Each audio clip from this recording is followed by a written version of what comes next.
going on. Do your thing. But clips, you know, you throw up and it just piques the interest. Brother.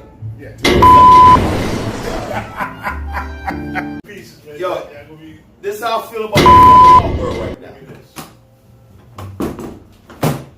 For real. On some real yeah. Jig, Master. Yeah. Now look at it closely. Don't get yourself scared now. Yeah. This camera two. Yeah. This is a simple soul. That's what That's what the fucking lesson of the art world with. For all you corny people, you liars, not buyers, I got something for you. So remember, when you come see me, come for rap. Because I'm going to dice that ass up intellectually, emotionally. All right, we back up in the piece. This is the block. D-Box Radio, as always, you know, salute to them and everything like that. But this is the block repping, and we did this before. Now we do it some more. This is my man right here, a good down brother that's been in the industry for a long time. Now he's rubbing elbows with the good people, with the great artwork, you know what I'm saying? Expressions of life. And when we last was here, he was chopping off the competition with the saw. We're gonna get back to that as you just seen the clip. My man, Romega, the Art Hunter. How you doing, man? I'm good, my man. Thank you for coming through and doing this again. Hopefully this one cuts deeper than the last one. All right, so it sounds like it's gonna be some serious talk. Yeah. And he's been moving great with his social media presence. And if you happen to see Fresh Materials New York, that FMNY, it's a serious thing of actually highlighting great sceneries and great events with some dynamite people. How did you come across that, and what's the mission statement? Well, I've been into the art stuff for a long time, for maybe 25 plus years. And over the years, I've had many growing pains as far as artists, contract issues, trust issues and stuff. So as I've got more seasoned, I've learned to fine tune all those things. So now I'm back with a vengeance. I got the NDAs, I got the contracts, I got all that in place. So nothing is misconstrued.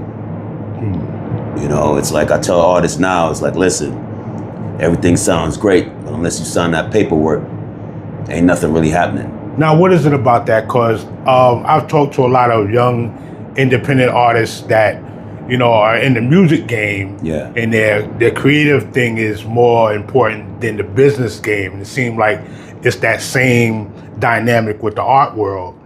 How do you balance the both? Well, with the art world, it's simple. Like I said before, I'm a seasoned veteran, so I know the ins and outs of the art world as far as the galleries and how they maneuver.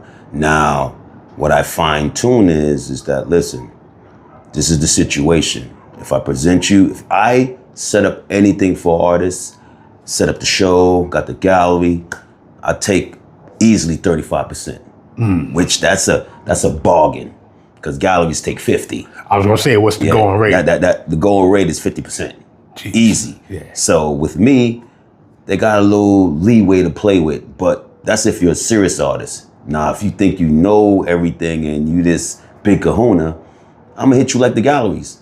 Because at the end of the day, I have serious connections with galleries from here to Soho, Tribeca, LES, Yes. Harlem, you know, Governor's Island, you name it. They know me by first name. And I'm not talking about the staff. I'm talking about gallery owners, yes, directors, head of all tasks, head of operations. Those are the type of people I make myself known to and accessible to.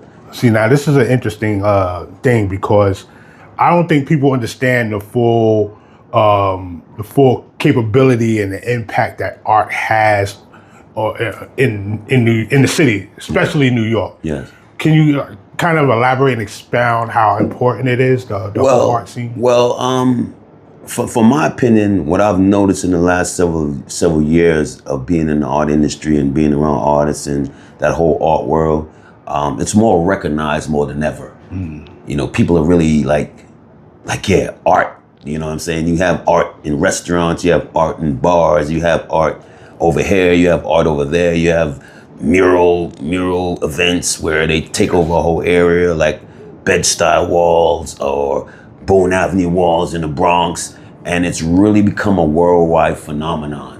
So, you know, if you're in it, be in it for real. You know what I'm saying? Be in it for real. Don't have one foot in and one foot out. You gotta have both feet in. You gotta be planted. It's a dog business, but this world is doggy dog. The whole world, You know? yeah. So if you know how to maneuver and, you know, move and shake around that, then you should be good. If you don't, then you're gonna get swallowed up. Okay, have you ran into anybody that you wouldn't expect at an exhibit or a gallery or anything? That you probably would know? You know, I ran into a couple of stars inconspicuously. You know, they might pop their face in, and, you know, like there's a new gallery open up, Studio 6, by a guy named Sack 6. He's a weak pace artist. Dope little studio. I mean, they put some thought into this gallery. Got a flat screen, got a pool table, got a bar set up. Okay. Got live DJs, and where they feature artists every week. I think that's a dope concept. Joe Scott just happened to pass through there last Thursday on a whim. Beautiful, yeah. I didn't happen to go that day, but it's all right though, you know what I'm saying? But just like, it was like a random thing. So you never know who you would see in a gallery opening, a star, you know, and they come in just so regular, incognito. Like, if you're not up on current events or you're not up on the culture, they'll walk in and you won't even know who the hell they are. You know what I'm saying? Yes. So it's like, you gotta pay attention, you know, you gotta pay attention. You gotta keep your eye open, you know what I'm saying? You know, but then again, people, when they looking at art, they just focused on that. They're not focused on their surrounding, the circumference. Because you gotta pay attention to a lot. Pay attention to the artist, pay attention to the crowd. You gotta pay attention to a lot of different things. Well, given that statement, do you feel there's a prevailing message with today's art? Oh yeah, a lot of artists are making some very heavy statements, but can they stand on it? Wow, That's the difference. It's one thing to create something, but if you're getting flack for it, can you stand 10 toes down and defend that? I don't know if many artists could do that, because, you know, art is subjective. True. So if someone is saying, punching holes at what you do, can you defend it intellectually without being emotional about it? And that's always been, I guess, the sentiment for some people. Yeah. I'm an artist, so I'm emotional about my ish. Yeah. I mean, we all have emotions, but it's a time and place for everything. You know what I'm saying? You can tell when a person is genuinely interested in your artwork, or you can tell when somebody just fishing around. Okay. You know what I'm saying? And you're speaking fishing around, now we're going to get to the hunting. Okay. Because you have a social media following and a moniker of the Art Hunter. Yes. Like, that sounds like some serious business. Well, what can you tell the people about what the Art Hunter is? Well, originally my name was Jigmaster, and that got hacked. So Jigmaster, a lot of people knew me as Jigmaster. After that got hacked, I took a break. I took a break from social media, but then I started going back out on the hunt again. So I said to myself, Art Hunter, NYC, that suits you, because I'm really out there hunting for the next big thing, or something that hasn't been recognized that I could bring to the forefront. So that's why the name stuck to me, and I'm always around New York City. So I was like, you know what? Art Hunter NYC, and it stuck to me. So when people see me now, they be like, they don't call me by my first name. They be like, Art Hunter. Even when I introduce myself with my first name, they be like, Art Hunter. So it's resonating with a lot of people, it resonates with a lot of artists, it resonates with gallery owners. They be like, Art Hunter, very interesting. You know, so I think I'm onto something. Matter of fact, I know I'm onto something. Dope. Now, let me ask you this. Yes. Did you choose art, or did art choose you? I chose art. Why? I actually used to be a party promoter back in the days, and I got kind of turned off of seeing the same people every week with nothing really just to elaborate on, just party, nothing like really using the mind. So I got away from that, and I got into the curation of art, being a curator. I found that more interesting as far as going out, seeking the talent, speaking to the artists, doing a studio visit, doing more of these things that pique my interest, going to different art shows, going to artist talk, going to these different things. And what I find when I do stuff like that, I meet an abundance of different kinds of people from all walks of life. And I find that more intriguing and more entertaining than being a party promoter, seeing the same individuals every week, same type of music. You see, when I go to art gallery, it might have music, it might not have. It might have libations or it might not have, but that doesn't take away from the overall spectrum of why I'm there. I'm there to know the gallery owner. I'm there to know the person who's the curator of the gallery. I'm there to see the person who selects these artists to be in their gallery. And those are the people I really need to know. Everybody else, Now, basically for the layman, the people that is on the side that just like basically passive viewers of what the art world gives, they usually talk about Basquiat, maybe a little Banksy if they're a little more informed. But you go more in depth, especially into more Black experience, Haitian artists, African artists. Who could you say that is most palatable that if a person that didn't know art can like see it and get it right away? Jean-Michel Basquiat. Without saying Basquiat, let me say that. Well, the thing I've noticed about individuals, they're not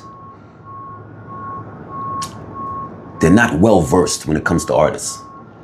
They're not doing their research. Obviously, they're just going on names that they've heard of, people have talked about. So the most recognizable names that they would hear is Banksy, Basquiat, Warhol, Lichtenstein. I don't think too many people know Lichtenstein. But you get what I'm driving at. That curve is crazy. Ernie Bonds, Leroy Campbell. Yes, sir. We talking about, creme de la creme. You know what I'm saying? So like I said, some people, they either have 1 foot in and 1 foot out. See, with me, I'm all in, 10 toes down. So like I tell you about these different artists, but there's always other artists. Like, see, for me, I do a lot of reading, I do a lot of research. I stay on top of my business. Yes, sir. That's why I'm very knowledgeable in all phases of art. I'm just not a guy that looks for graffiti art, street art. Even though I love graffiti and I love street art, I love that urban contemporary. I love that abstract expressionism. Yes. I like that, how should I say, that figurative drawing and stuff like that. I like that photography. I like that sculpture work. See, I'm not limited. I'm just not all over, but I'm well versed. Yeah, that makes you a commodity in the art world, and also the hip hop world as well, because there is a bridge amongst the two. I know you actually told me about this with the Fab Five Freddy and Keith Haring. Right. That era right there, you know what I'm saying? That right. From Fab Five Freddy's like pioneer, of the street art, the graffiti. You can't mention that without mentioning him. Even KRS-One, a lot of people don't even know. Before he became a rapper, he was a graffiti artist. That's a lot right. of people don't even know K Slay used to be a graffiti artist. I just found out about that a couple years ago. Yeah. He went by the name of Dez. Dez, that's right. You know what I'm saying? Yeah. God bless Clay. Rest in peace. Rest in peace to him. He was supposed to be tight with a Phase 1 or Phase 2, one of them. He was tight with that crew, but he's also tight close with the Tats crew from the Bronx. Tats, yes. Yeah, they one of the top graffiti crews in the country. That's true. You understand? Matter of fact, worldwide. You have dope artists, but those guys, Nisa, BG183, Bio, those guys set the mark. Yeah, then you got other guys like Crash One, John Matos, you got Albert Diaz, Samo, that founded the group with Basquiat when they were in high school. Wow. You see, unless you up when you're doing your research and your knowledge and you're going to these different places, you wouldn't know none of this. Right. Because, certain books you buy, it might have it, but if you got the hands-on and you know what's going down this for me, like how people go and they buy cars or they buy nice connoisseurs of liquor. Art is my thing. And as you see, I got the the little luxurious selection, little and selection display right right here. there. Yeah. We're gonna get into that. Yeah, I ain't worried about, but I just had that is a great venture, right? Yeah, definitely, yeah. But if you go to my man's social media accounts and you peep game, he navigates in some of the, I would say, the most eclectic rooms. You can go from that underground, gritty, tag-filled room, Yeah. you know what I'm saying, where, freaking Beat Minus is playing crazy, or you can go to one of those, Gold Coast Mansion type events, you know what I'm saying, with the Prosecco and the Cristal Porous. You know what I'm saying? Which ones do you prefer? Me, I'm a chameleon. I could go anywhere and fit in anywhere. You see, I love I love that I could go anywhere, how dressed the way I feel, because knowledge is power. Once you start speaking, people gravitate to that. They be like, wow, this guy is very knowledgeable, very intellectual, and they cling to you. And then you have a conversation with them about what you do and what you're into, and it's a great feeling when you can have a conversation with somebody and they take away from this conversation like, damn, that guy knows his stuff. I think he's very interesting. I like to stay in contact with him. So most times, before I give my Instagram handle, ArtHunter, they hand me their card first. And I always find that like mind blowing. You know what I'm saying? That my conversation was worthy of you giving me your business card. And then the next thing is following up after they give me their business card. See, that's my game too. That's wisdom right there. I mean, the young folks, they know it in a way, but this right here is like straight traditional networking. And that's what we see you at its doing. finest, yes. At its finest. I'm a beast when it comes to that. No one can tell me about that. Seen this man work the room, man. It's evident. He goes in. And it's like, it's interesting because when you get into the zone, it's like they know you for so long. Yeah. And it's just a flow going into the conversation. I got another thing to hit you with. My whole thing while I'm doing this, I'm in this to inspire. I got a saying, inspire, retire. And I ain't retiring no time soon. I'm inspired by artists, and I inspire artists. I'll give you a perfect example. Last night I went to an opening at Lionheart Gallery on 57 Stanton. Had a bunch of dope artists in there, but I went specifically to see this one artist called King Studios. Her name is Jillian.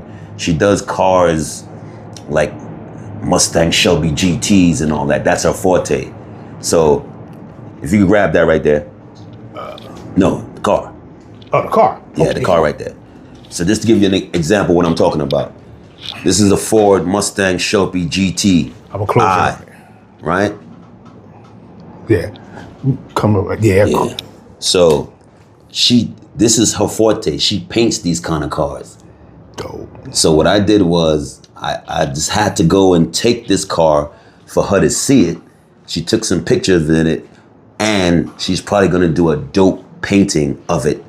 Maybe a 12 by 12, because that's how she works in. But my thing, like seeing an artist on their forte, and if I have something in my arsenal that I know would inspire them, that's what I do. So last night when I presented her with the car, she was so on point. She had like her like little lights to like give it like, when she was taking the pictures. It was so serious because, inspiration is a very serious thing. So when you come, like I say, in this art world, my calling, I think, is to inspire artists, cultivate them, give them new life, give them a different avenue, a different perspective. You know what I'm saying? I think that's my calling when it comes to this art stuff. Along with making money. The money's gonna come. I ain't worried about the bread. The bread is gonna come. But it's about being able to relate and understand and putting yourself inside that artist's mind frame. And that's what I do 9 times out of 10. That's why I could go anywhere, meet any artist, even if you're the toughest artist or you're the stuck-up artist, I can break that mold. Right. I've heard you in conversations before we had, especially with a couple of artists that you were dealing with, and they had that kind of like their hard head episode where they just were stuck and myopic in the projects that they had, and you've seen a vision further. Right. that they can actually They go. can actually go further, right? That's the other thing too. Vision is very important, and a lot of artists, some have it and some don't. So the ones that have it, they're more easy to work with because they understand the business, they understand schematics, they understand, marketing and stuff like that. For the ones that don't, you might have to hold their hand a little bit, but eventually they'll come around, They have to come around because they don't want to be stuck with, I try to tell artists, if you're doing work and you're not selling it, you need to take a look at that. Maybe you need to change up your format. Maybe you need to do it smaller, lower your pricing. It's a whole lot of different things. Another thing is what I tell artists, if no one knows who you are, you cannot charge no ridiculous prices. You can't. Oh, say that again, please, like Dr. Umar. If you are not known, if they don't know you, if you're not a household name, you cannot charge ridiculous prices for your artwork and expect to get it sold. But in the interim is what you can do, you can price this right, price the artwork right. Like what I tell artists is, this is what you take into your pricing. The time and effort you took into it, the color schemes you use, the hours you put in, that goes into your pricing because it's a project that you're working on. Not that you want to just give it away, but you have to be reasonable about your pricing. You know what I'm saying? And once you're reasonable about your pricing and the more work you produce and the more you're out there marketing yourself, marketing your product, then you can raise your price to a substantial amount where you would receive that. But you have to put in the work. Put in the work, yes. If you don't put in the work, you will not get the results that you were looking for. Let me ask you, because I think I didn't ask it before. What was one of the most breathtaking, inspiring pieces that may have changed your life? Changed my life? Yes. This piece right here, Leroy Campbell. All right, I'm gonna pan over there to this so people can see it. It's called Fighting Spirit. And I bought that from a gallery. So that's the limited edition G-Clay. The original was sold, right? This is a limited edition G-Clay, which is almost original. 74 were made. I have the first one. So I have one of 74. And that's my favorite artist, Leroy Campbell. So the reason why I purchased that piece was I've been fighting my spirit for years. And when I saw that piece, it just spoke to me. I had to see it every day. I had to have it in my possession. That's why it's here now. Ooh. I will put the clapping track. Right. That is solid right there. Yeah. All right. And this being that this is a hip-hop synthesized channel, you know what I'm saying? Shouts to everybody that make it happen. Yeah. The block repping, we've been going for a while. I've been away for a while. Yeah. I've been clips up and things have been moving pretty good. But kudos, you coming back with a strong one on this time. On this round right here. Modest level. I'm not a gossip channel and all that stuff. So you never have been. Yeah. But check this out, right? Yes. I know that you heard a couple of new projects from older guys that came out. One of them being Raekwon with Nas, O Muerta. Have you heard that song already? No, but I could tell you Raekwon is making a definite impact because I did go and see him in Prospect Park this summer. All right. And he blew the roof off. You understand? I ran into a lot of different people. I ran into Adolf the Assassin over there. You know Adolf's still crazy as hell. But it was live, man. You know what I'm saying? And Quad is kept. I didn't even know Raekwon was originally from Brooklyn. Yeah. So it was hand in hand. But I look at those not old guys. I look at the OGs, Raekwon, Redman, Method Man, Mobb Deep. Those guys are still doing the thing. Yes. And basically they showing this new world order that as long as you stay consistent and you produce good music, you'll be here forever. Okay. You know what I'm saying? Okay. And let me tell you, in the song On Muerta, Nas actually talks about some artwork that he purchased. And it was about, from what he said, it was inspired from an artist that looked at Seneca Village and pictured a black man on a horse, a white horse, as an Indian, saying that there was like, that was a civilization that was here before. Of course, yeah. That got here. Yeah. And that was a compelling thing to have a major artist say something like that with that type of cultural dynamic. Right. Do you think there's any artists out there that's also pushing a cultural dynamic that can resonate with us right now? Yeah, I got a few for you. Ooh, okay now. I got a few for you. I'm gonna go to. I'm gonna go straight to. I'm gonna go straight to my the ones that I like. Number one, Derek Adams. For those who don't know who Derek Adams started out as a curator for Rush Fine Arts. He's also related to Danny Simmons. So going from a curator to an artist that's a beast. Right now, Derek is on top of the world. He done got deals with Movado. He's opened up like a art center in Baltimore, where he's from. You know, I look at artists like that. There's another artist, Amy Sherrill. She was known for the Michelle Obama portraits in the Smithsonian.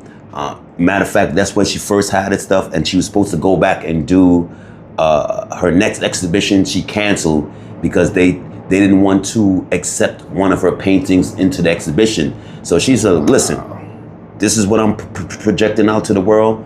This is me. If you want to try to like muffle me or control that, I don't want to do anything in your establishment. And I respect her for that. She didn't compromise. She showed she had integrity. Okay, Bisa Butler is the next one. She's a quilt artist, killing the game. Oh, excuse me, a what? Bisa Butler. A quilt artist? Quilt artist. So that means she quilts designs together that you could just look at this Leroy Campbell piece that I just showed you. Yeah. But imagine that quilted, like hand sewed with organza, cotton. She uses these different fabrics. I've known Bisa when I first met her, when she first did an exhibition in Richard Beaver's gallery. I've followed her trajectory, and she's a beast right now. I'd love to run back into her again just to say, yo, listen, I've been following your work, and you out of here. You in another stratosphere, you know what I'm saying? Then you got people like Al Diaz, Samo. Al Diaz is always, I wouldn't say controversial, but what he spells out is realistic terms that people might interpret it of being controversial. But Al's a cool guy. I love what he stands for. And I've also encountered some new artists too. My guy from Newburgh, New York. Okay, I'm gonna zone in on this. You can stay right here. ZK Truth. Now this is a collage. And if you look closely, look at the detailing on this joint, man. Yeah. It's very detailed. Very detailed. This is not a painting. This is a collage where he lays out the design and then puts together, cuts out each individual piece and then puts this together. So it's like a jigsaw puzzle, creating an art piece. Got it. I have several new artists. Actually, I was mentoring a young graffiti artist as well for a little while. His name is Yannick Cat. So if you see this around Brooklyn, around town, this is a 13-year-old graffiti artist that I was mentoring for a long time. But, you know, when you mentor people and you give people a little bit too much information, then they think they could do it better than you. So what I say is, have at it. You ain't got the links that I got. Yeah. Is that a management issue? It's a jealousy issue. Okay, we don't have to go. We're gonna leave that. Yeah, we're gonna leave that alone. Right, yeah. All right, so you know, we got Canvas. Quilt just blew my mind because I'm thinking about the quilt masters of our past. Phyllis Stevens. You know what I'm saying? Right. Yeah. You know what I'm saying? Yeah. Even to the point they were able to chart the stars and go to the North Star and stuff like that. Yeah. So how do you feel about digital artists? I'm glad you touched on that. I've actually went to a couple of artist talks where AI meets art. Now, me personally, I wouldn't say I had an issue with it. Yeah, I did have an issue with it. Let me be upfront. I did have an issue with it. Let me just put it out there. I did have an issue with it because I said AI is something generated. How could AI actually generate artwork? But I realized it can. It's all about manipulation. Okay. All right. So, like, say you have a picture, you can go, I don't know, I forgot the program they use. You can go and say, listen, clean this up, make this brighter, and it would do that image justice. Like I've actually seen of artists. According to its understanding. Yes. Because that's another thing, I think that's what a glitch is. Right. The divine line between human understanding and artificial intelligence understanding or AI understanding. So there would be some times where those glitches are too perfect. Yeah. So in so many, with the quotes around it.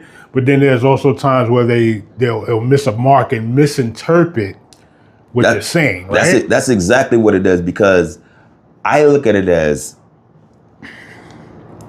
I think AI fools the eye. When I say fools the eye, is that an artist showed me a particular picture that he did, right? Fabulous and everything like that. And then he hit me, he was like, yo, it's AI generated. Wow. I was like, what? Now I'm a guy that's seasoned for like 25, 30 years damn near in the game. And I'm looking at this piece like, wow, this is amazing. But then when he hit me with the AI, I didn't feel too enthused about it. From when if he didn't tell me if it was AI, I was all in. But when he mentioned that, it was like, So to me, it's like AI is like kind of cheating. That's deep. That's deep. It's cheating. Okay. I mean, that's just like my a reference track. Yeah. I'm like your ghostwriter, right? Yeah. So you know what I'm saying? Even though that's acceptable, but to the person see me, I don't think I would want to work with an AI artist. Not really, because it's taking away the authenticity of the actual seeing a human hit the canvas, put in the actual work, than having the computer just generate the image and do the work for you. Right, yeah. You know what I'm saying? It's just cheating. Yeah. It's, I mean, you can't put it no other way. I mean, if you're going to get away with it, you can get away with it. But me personally, heavy lifting by the computer. Yeah, exactly. But I will counter your point. Okay. Because I actually went to Art Tech House a couple of years ago. Yes. An amazing artist with Vincent Fraser. Okay. And he did these Afrofuturism type of standings and digital art where, one form turned into the next form. They had a Migo woman turned into a queen and all this stuff. So it was very culturally sounding. Right. And it's just like digital, just digital artwork and impulses coming around. But let me hit you for a second. You knew it was AI automatically when you went, or you didn't know? No, I didn't know. So so I got my question for you. Which would you rather, not knowing or knowing? Not knowing. See, when you know about it, how do you feel about it? It's different, right? Yeah, because I would think the heavy lifting is done by the AI. Right. But, also, not in AI's defense, but saying that you have to be the mind to put the prompt in. Right. So, kind of know what you want, but you're not able to craft it. I just want to make it clear. Please. I don't have anything against AI. AI is good in its own right for if you're using it for presentation wise or putting together maybe a pitch or something like that. But as far as implementing an artwork, my personal opinion, I don't really feel that. I feel you. Because I've been, it's like basically like this. I'm gonna sum it up in music terms. You had to be hot on the streets, or you had to be hot before you get a record deal. Now, you could be an overnight sensation on the internet. Fire. Get a $3 million record deal. So understand what I'm talking about. Off of TikTok. Talk about it. We don't know about no TikTok when I was growing up. You had to put in work. That's right. You understand? That's right. You had to put in work and get co-signed.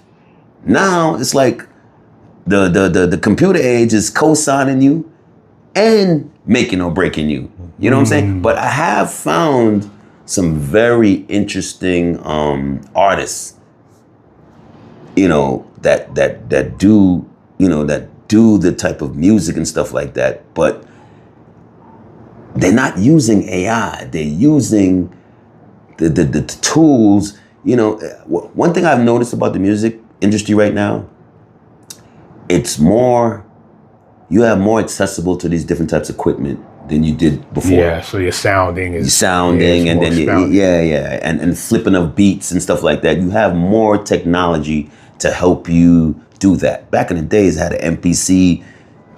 It's totally different. You punching your pads. You had crazy. the DAT. You had the DAT. For those who don't know, DAT was the joint you put in the machine, cue up your music for you to perform or for to drop a track. So I'm giving you a little history on the music stuff. Right. Okay. Yeah. And which one you feel sounds better? As far as the DAT era 2-inch reel, or the more Overnight Sensation. Sound? Yeah, Overnight Sensation. I'll go with the DAT. Yeah. I'm a classic guy. I like I'm like John Houseman. I do things the old-fashioned way. I earned it. You earned it.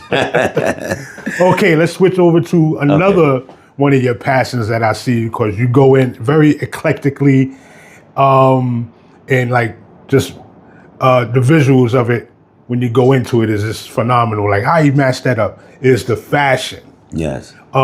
It's your pieces that you decide to use. It's like I would say that the targeting point to say, oh, this man knows a little something. Oh, yeah. What are some of your favorite pieces, and what do you feel about today's fashion work? Today's fashion is like out of control. I thought like back in our time, we were wild. With some of the stuff that I see out here, I wouldn't even dare put my feet in or put on my back. I'm just me, man. You know, I come from that era where Comme des Garçons was big. Dirk Bickenberg's was big. Donna Karan, John Richmond, If Boutique. Hey, wait a minute, that's not polo. Hey, I'm glad you touched on that. I'm originally from Brooklyn.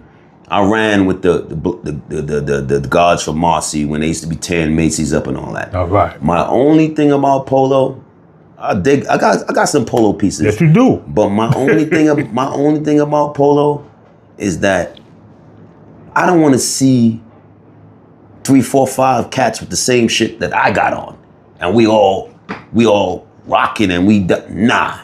Yeah. That's the only thing I can't stand about that. The low life movement is great and all that, but you guys wear all the same shit. And then y'all want to be chilling with each other. Like, come on, man. Where's the individuality? Well, you know why that concept exists, right? I mean, they all went to STEAM together. Right, so, like, that's the uniform. But you know? Here's the question, though. I'm an eclectic dude. Do I really want to see the next man with something that I'm rocking? Nah, I don't want to do that. I don't want to do that. This is why I mentioned the art hunter. Right, He's also hunting art in the fashion. Right. When you broke out the Keith Haring shirt. Yeah. You know what I'm saying? With the ill colors, it's like, oh, man. Yeah. And that was a Keith Haring Lacoste. Lacoste. For those who don't know, Izod. Lacoste, right.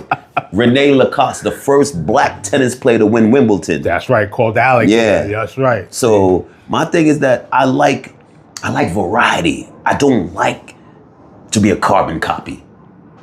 I was born an original. I'm not gonna die a copy. Beautiful. Beautifully said. Beautifully said. Okay. Basically went through a lot in his journey. Mm-hmm. I would say it's a tremendous walk. Yes.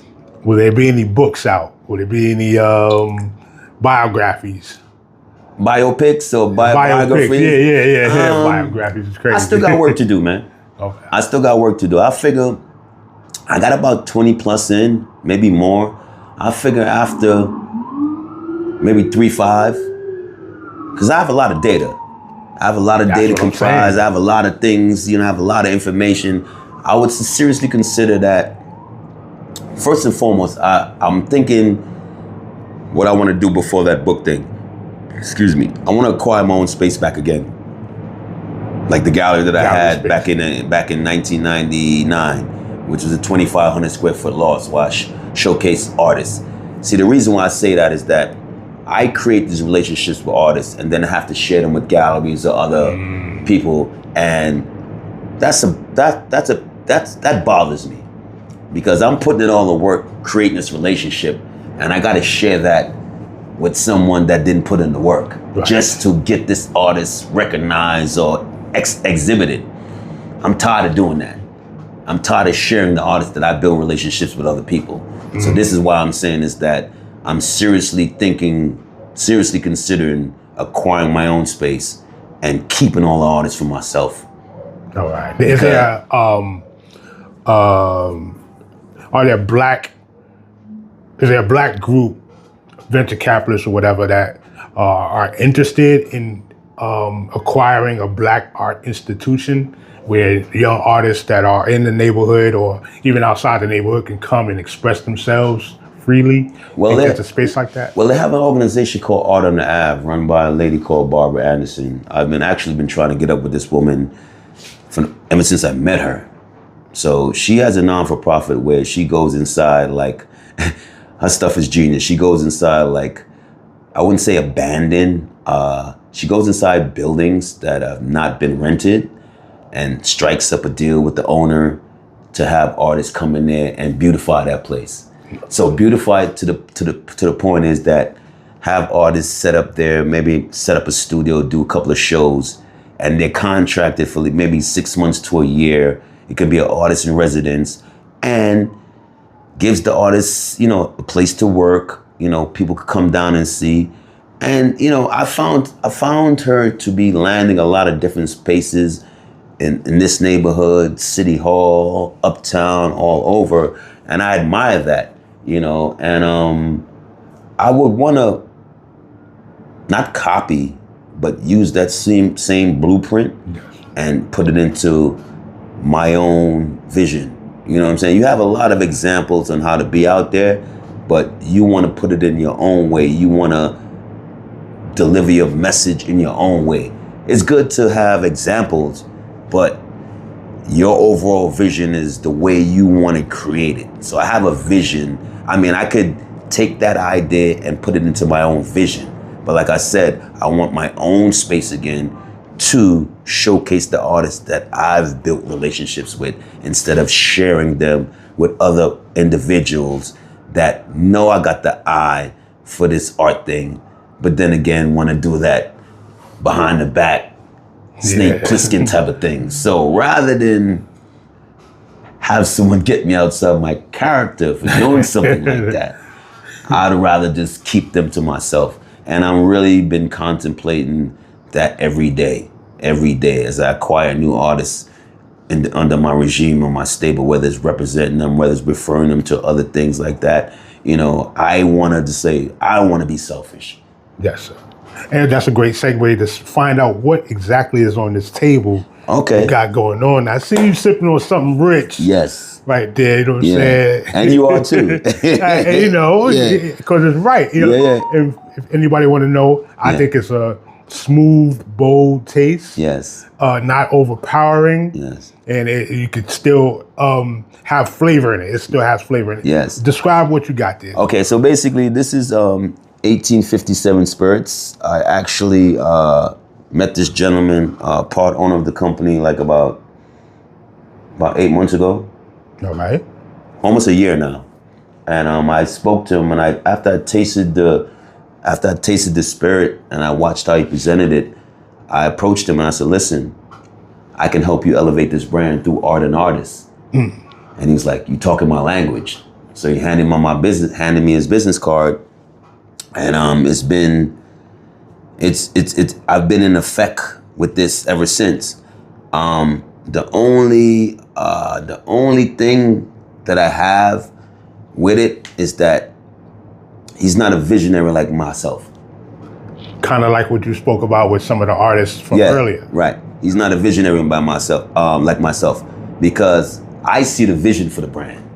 He doesn't see it. Sometimes when you're close to something, you don't really see the potential. You know it's good, but it's got to be. So what is good? Who knows about it? You understand what I'm saying to you? Yeah, so what I told him was, in 6 months, I'll have the whole downtown Lower East Side, Tribeca, Soho to know about this product. And I've done that.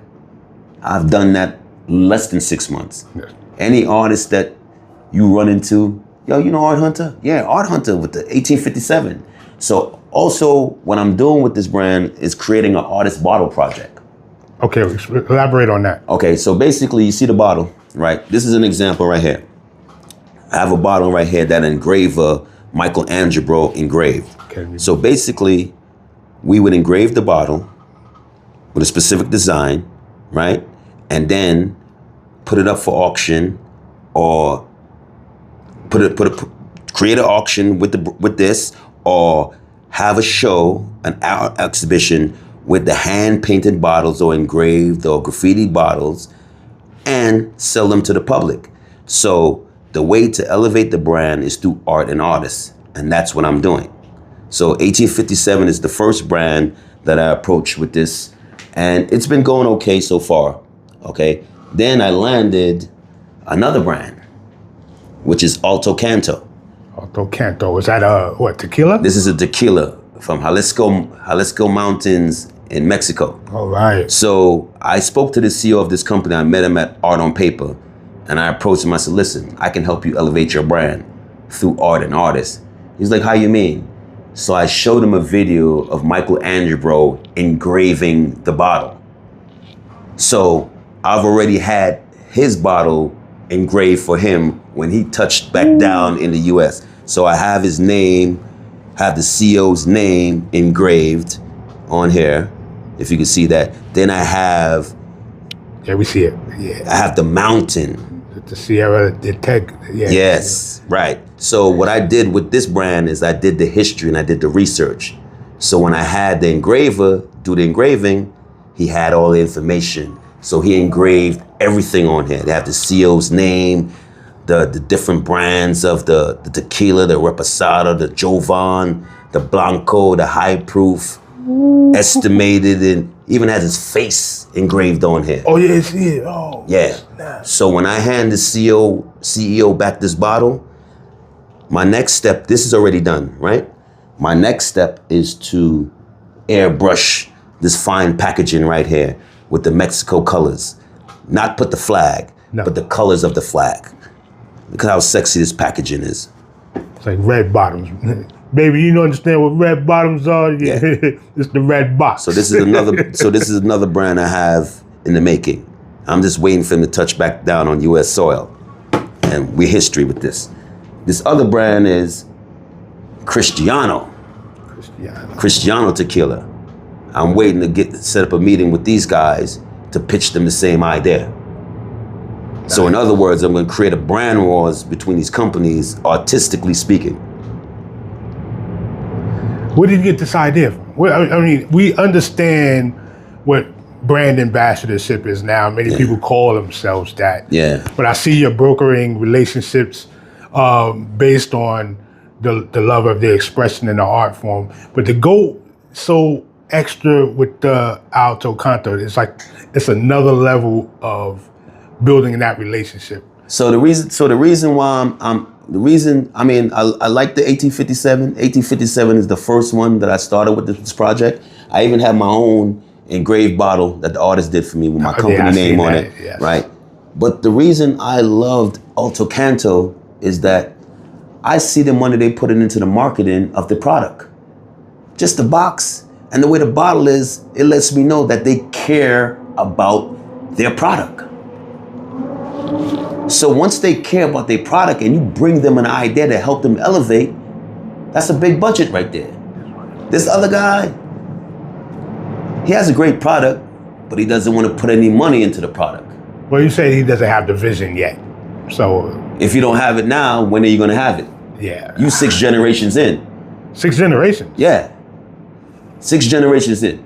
So my thing is, okay, what are you waiting for? Yeah. You know what I'm saying? I got to give you the vision. I got to give you the idea. You might as well make me part of the company. For real. To be I'm elevating your brand right before your eyes. You understand what I'm saying to you? So if you don't understand the vision, that tells me something. You're lacking something majorly. I don't care how good it tastes. See, now with Alto Canto, they already told me something. I spoke to the CEO personally, myself. I said, listen, I said, your brand is great, your marketing is great, but I could give you a little oomph through art and artists. He liked that idea. He handed me this case and this bottle personally. So I can't wait for him to get back touchdown on US soil. I mean, I've reached out to him, but you know, I don't know what's going on with all this political stuff nowadays and all that. So, you know, he might just be laying low. I'm gonna be patient. Yes. I'm gonna be patient because he doesn't even know all this is going down. He's expecting, no. Like I told you, I got his face on here. Right. So if you see this, my man, you know, was waiting for you with something Mr. extraordinary. Suarez. Mr. Suarez. Yeah. If you're looking at this video, I'm actually gonna send it to you too. All right, there you go. Send it to you so you know it's for real. I told you, I'm a man that say what I mean and mean what I say. That's what networking is about. Right. Quality networking with skill, with care, vision, and passion. And passion. Yeah, passion takes it over the top. I'm gonna hit you with why I have these lined up like that. Because what I'm creating is a brand war through art and artists. So who has the biggest budget? Gonna get the artist. Or I could have an artist on this brand, an artist on this brand, and an artist on this brand. Yes. It's playing chess while they playing checkers. Right. And you know, if you ever go to one of those wine and spirit stores, family, not the liquor stores. Yeah. Well, some of those too. You know. Well, these are in wine. This is in New York. It's in a couple of different locations.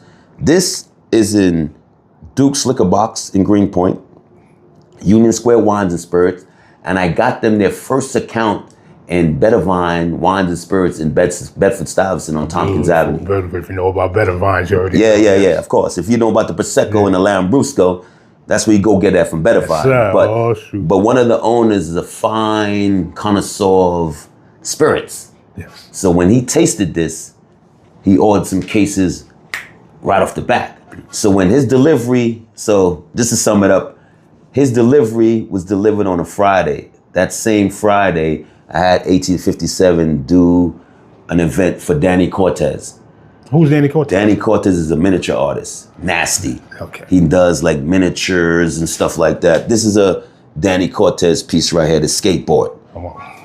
I actually was on an art scavenger hunt. Wow. Trying to find that. And he's like, yo, I'm gonna bless you with this because I like your tenacity and spirit, you know what I'm saying? Because I went to like three hunts and I just missed it by that. Yeah. But just my enthusiasm, and Danny's a good guy, I just got blessed with that. You understand what I'm saying? And it's so simple, but it's like, it speaks volumes, you know what I'm saying? That's the skateboard. I'm from that era, the Supreme, that skateboard thing, you know what I'm saying? I never rode a skateboard a day in my life, but I understood the business was like $1 billion industry. It reminded me of the NBA because of the sponsorship and all that. Right. And they have major sponsorship. So that was one of the things that kept me intrigued about the skateboarding. But Danny Cortez, we did his pop-up at the Collective Gallery. It was successful and everything like that. So I was hoping that the owner would understand the vision. But, you know, you can lead the horse to water. You can't make him drink it, man. Yeah. But we're going to drink that. Yo, most definitely. We definitely going to drink that. Yeah, you know, it tastes good. You're lucky I don't have the tonic water to go with it because of vodka tonic. Yeah, you know that's right. You know your drinks. Yeah. You know your drinks. And that's another thing too. Dealing with all these different spirit companies, I've actually experimented and made my own cocktails. Oh, okay. So when I do meet up with them, it's like, listen, I think you should try bomb. So I'm adding to what they already got going on. So if you can't appreciate that, then you're not a business person. So can we look forward to a fresh materials recipe display going on? Yeah, you can look forward to a fresh material cocktail menu for one of these brands. I mean, like I said, don't get me wrong. I love the way the taste of the 1857 is, but it's like it's a great brand, but you got to do more than just have a great product. Yeah, like you mentioned it before, who's gonna know? Right. You know? I mean, I've made it my business for people to know about it. Right. Down here, you know what I'm saying? Anytime they see me, it's like, yo, that's the 1857 guy. You know, because I've went to shows and I've actually blessed artists with this stuff and be like, yo, listen. I was amazed by the young brothers that were able to market their social media leverage with Don Julio. Okay. Yes. So much that they got this major deal, and Right. you know, they get the liquor for free. Right, but right. more importantly, it made that tequila stand out over others that may even be greater And why? Because of the marketing. because right? of the marketing. Yeah. Here's another thing too. I don't care what type of product you have. If you're not putting in marketing dollars, promotion dollars, your product is dead. Your product is dead. I don't care who needs to hear it. Your product was dead. Because if you're not putting no money behind it, who's gonna spend money? See, with Alto Canto, just by the packaging alone, from the response I'm getting, people will just go buy the bottle. The packaging, the marketing, the promotion aspect of it. See, if you're not putting marketing dollars into your product or your brand, I don't care. No one is gonna buy that. No one is gonna want that.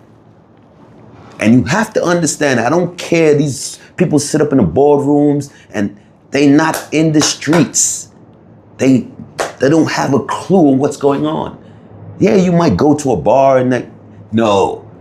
You got people that are connoisseurs of fine products of vodka, tequila.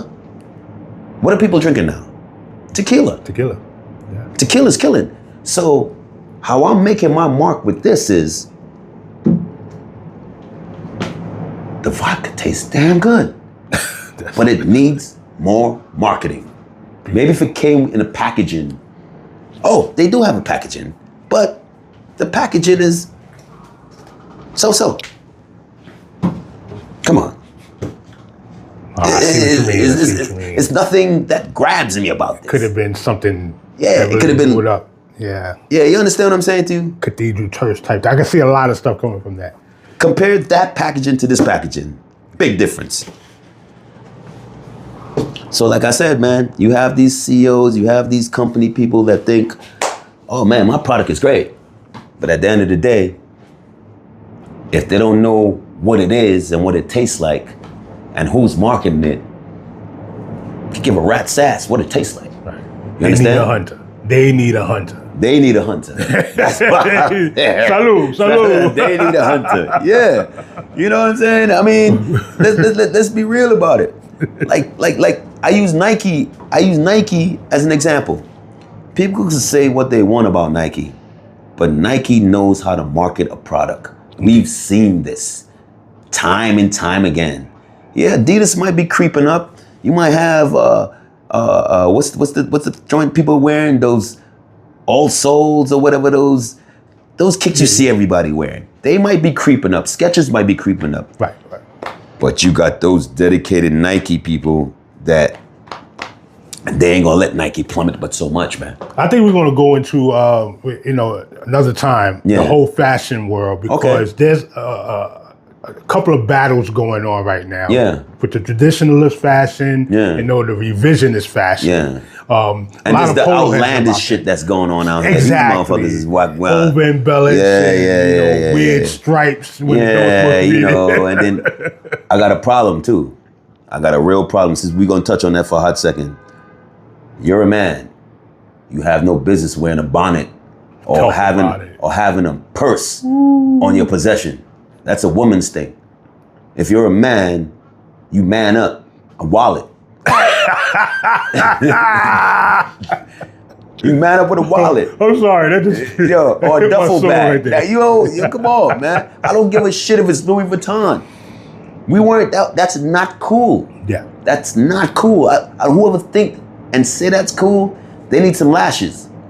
They need some serious lashes, like Some Toby, lashes. Kunta Kinte. They need some lashes. Well, you got an amazing piece behind you right now, depicting the famous Biggie and the Coogee, with Massey the Classy, but it got crowns instead of the traditional squiggly lines of the Coogee. Well, I'm gonna give you a little backstory on that. The artist that I originally met, he sent me the original Coogee joint that he painted. No way. I actually gave him the wrong address, and somebody in the Bronx got that shit. Ew. I went to every door and knocked on their door, and I couldn't get it. So what I ended up doing was paying for this artist proof with the crowns, and I didn't have a problem with it. I wish I had both of them. This is by an artist called Hero. Out of LA. You know what I'm saying? Casey Corey Pickering is his government name. Sorry, Casey, but you know, we doing. Hey, if you don't get marketing, you don't know who you are. Right, exactly. Exactly. So Biggie's always on my back. I love it because of the crowns. You understand? Significant in Brooklyn, King of Brooklyn. You know what I'm saying? And like, this is one of my pieces too that I want to see every day. Beautiful. You know what I'm saying? I got my Basquiat Warhol piece that I see every day. There's certain pieces that I want to see every day. I got mad artwork in my crib, but there's certain pieces that I want to see every day. And then it's artwork that you ain't gonna see till I frame up. I got mad Keith Haring posters from the Service to Air exhibition, which was going down a couple of months ago. Now, what's great about this exhibition, all of the stuff that you've never seen before is from a private collector. Ooh. So you imagine a private, see, that's another thing too, what people don't realize, they don't do their homework. A lot of artists, a lot of galleries, they get from private collections. They either rented or leased or loaned out to galleries, museums to be showcased, but they're actually from a private collection. I'll give you a perfect example. The Dean collection by Swizz Beatz and Alicia Keys. Yes, sir. He has a collection that's out of this world. Gordon Parks, Jamal Shabazz, Derek Adams, Nina Chanel, a couple more. You know, that shouts to Jamal Shabazz, the God, man. He some prolific work man. Of city life in its most intimate stages. So, but I'm gonna tell you something though. I met Jamal Shabazz years ago, but when I met him, I told him Jamal Shabazz used to be an ex-correction officer. For those who don't know. Wow. So basically, how I acquired this, there was a documentary called Just for Kicks. So Jamal Shabazz was in this documentary, and he was talking. Matter of fact, he had a bunch of fat laces on a park bench and had a couple in his hand, and was, you know, he was being interviewed and was playing around with it. So he was giving a story like, you know, if you ever got a chance to go to Rikers Island, I've been there. You go through the receiving room. So back in the days, you know, the inmates used to see who's coming in. So the story Jamal was describing is like these inmates was scheming on this cat coming through for his kicks, and he didn't even go through. He didn't even get processed yet. So they was talking about, yo, I got dibs on them kicks, and right. You know what I'm saying? You're already breaking it up. Breaking it in. Though. So I remember Jamal Shabazz from that, and you know, I found it to be interesting. So from a guy to come from being a CO from Rikers Island to becoming like this big world-renowned photographer and figure of the culture, because he's a figure of the culture. Yeah, I put him up there with Ernie Panicello, pardon. Right. Chai Muto. Right. Yeah. Yeah. There's another one. You said Chimuto, right? Yeah, Chimuto. Then it's another guy too, Danny Hastings. Yeah, Coy Soldier, my mentor. Stelly McGraw, yeah. Right. Cheryl Dunn also. Yeah. And Amy Touchette. Okay. Martha Cooper Graham. Oh yeah, man. Martha, but you see what people don't realize about Martha was in the trenches with the graffiti artists. Right. Like literally, like she's going on tracks and in the layups, taking these shots. So I look at her, like I met Martha like a year or two ago at the ICP, International Center of Photography, right here on Essex Street. And I went to it was a screening of her film called A Picture Story. So after the screen went down, it was a Q&A. So I said, you know what? Somebody asked her, because I said, listen, man, people use these words loosely, like icons and this and that. I said, no, forget all that. You're a trailblazer. Because what you did, you set the trail for other photographers to do. The trenches that you were in, I can see a lot of these people in. But you were so small and full of light. You're like, she was like Mighty Mouse to these people right here. And she is, to me, she is the epitome of the documentation of graffiti and that stuff. She's responsible for that. Amazing. Her and then other people came along, but she was the original. And I told her, I said, listen, you're not an icon, you're a trailblazer. people use that term too loosely. And it's like friends. People use that too loosely. Yeah, we ain't friends. We associates. Because if we were friends, you got to look up the definition of friends. Well, you understand? Sean Price said on one of his albums, like, we are not friends. We clearly. are not friends, clearly, yeah. You know what I'm saying? That's asinine, asinine, Yeah. 11. Yeah. So like I said, man, I look up to these people. And I mean, this is all a part of art. These people are very instrumental in my life. Like I said, I'm reeling these names off like it's nothing because I do the homework. I do the research. I put the time in to know the history of what I'm into. Right. So that way, if I ever have a conversation, I'm on top of my game. Yeah. And that's one thing people say. Art Hunter, he knows his shit.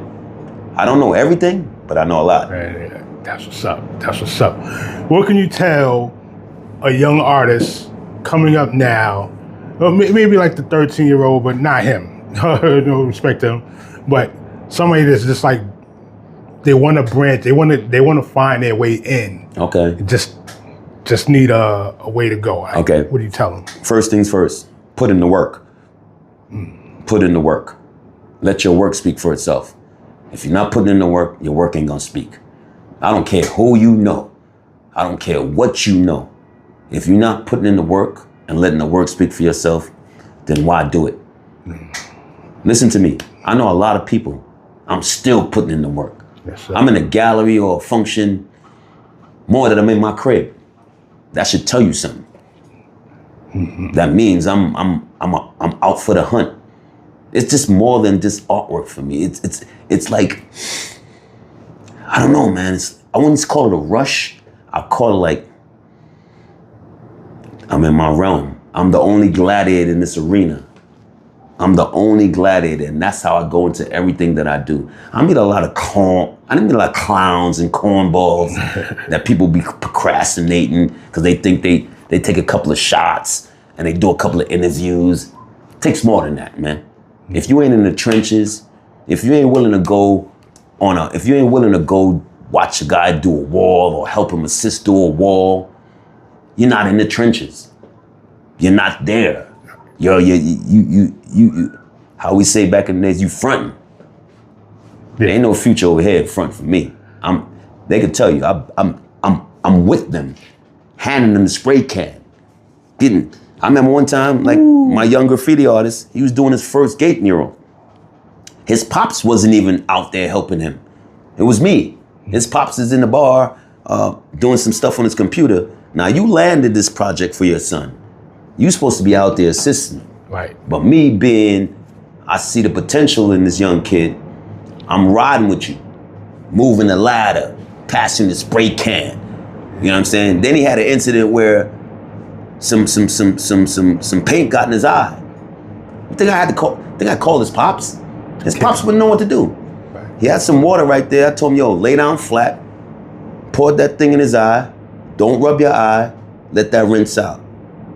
I said, that should teach you a lesson. I said, now what you need to do is every time you go to do a wall mural or you go to do something else, make sure you have the proper PPE.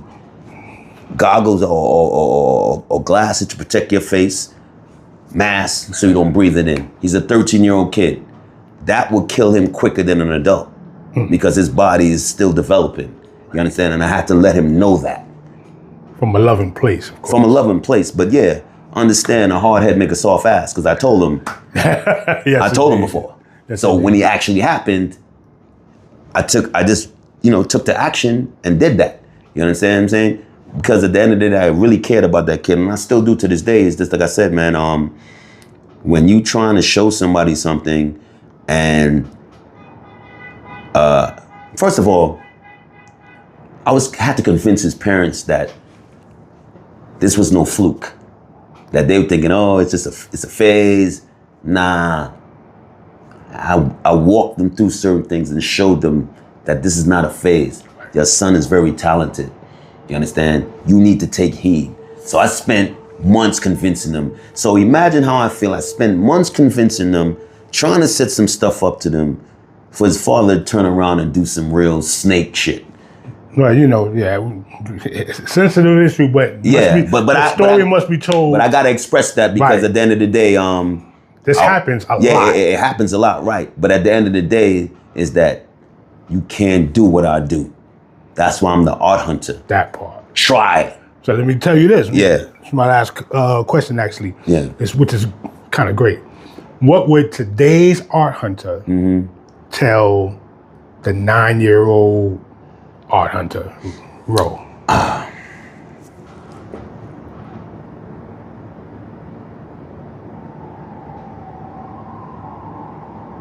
Stay true to yourself.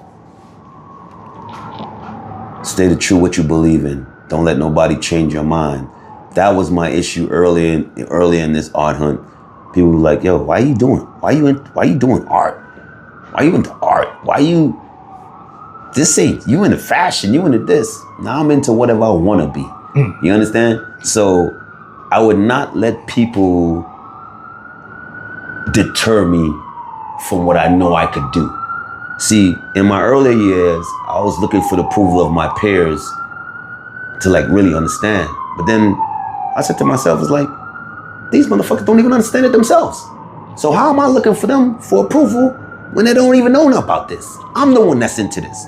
So I had to come to grips and say to myself, yo, you don't need anybody to co-sign this for you.